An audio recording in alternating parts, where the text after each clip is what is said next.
No dia 7 de outubro de 2023, o mundo foi abalado por um ataque surpresa do Hamas contra Israel, marcando o início de um conflito devastador.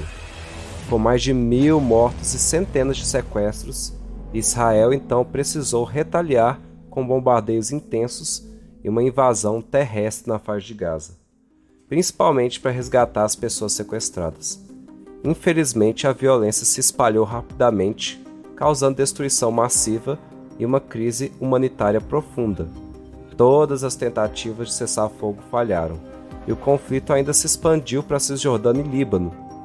Agora, em 2024, parece que Israel está com a vantagem no conflito. O Ministério da Defesa de Israel anunciou que o Hamas perdeu o controle da faixa de Gaza e que os integrantes estão fugindo para a região sul. Mas a seguir entenderemos se Israel está realmente vencendo e o que o aguarda após tudo terminar. Meu nome é Luiz Amado e já peço que vão deixando o like para ajudar o canal, pois com like você mostra ao YouTube que este assunto é relevante e pode ser sugerido para mais pessoas, e isso vai ser essencial para ajudar o canal a crescer. Sem mais enrolação, vamos para o vídeo. No calor do conflito na cidade de Gaza, Israel tomou a decisão ousada de invadir o centro dessa cidade que tem quase 2 milhões de habitantes.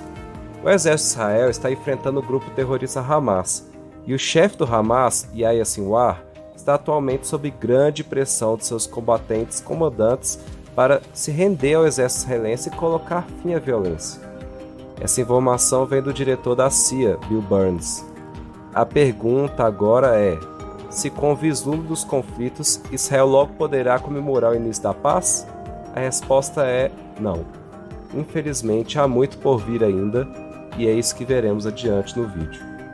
Sob a liderança do primeiro-ministro de Israel, Netanyahu, o governo israelense já está até pensando em planos para reconstruir Gaza e anexá-la à Cisjordânia. Ele construiu o que são chamados de planos para o dia seguinte. No papel, trará uma prosperidade sem precedentes para os palestinos daquela cidade. No entanto, já surgiram descontentamentos com esse plano, inclusive de países aliados ao Estado de Israel, como Emirados Árabes Unidos, que não foram consultados sobre essas ideias e aparentemente não as aprovaram. Quanto ao conflito entre Israel e Hamas, muitos judeus e até árabes que moram em Israel... Sim, existem 2 milhões de israelenses que são árabes e não judeus, e compartilham a determinação em desmantelar o grupo terrorista Hamas, o consideram um obstáculo para a paz na região. Há um consenso unânime contra o governo do Hamas que muitos veem como incapaz de representar verdadeiramente o povo árabe.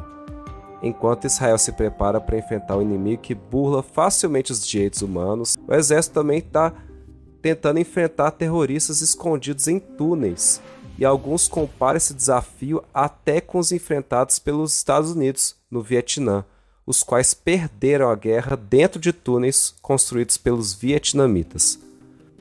Qual a diferença? Que os vietnamitas não eram terroristas.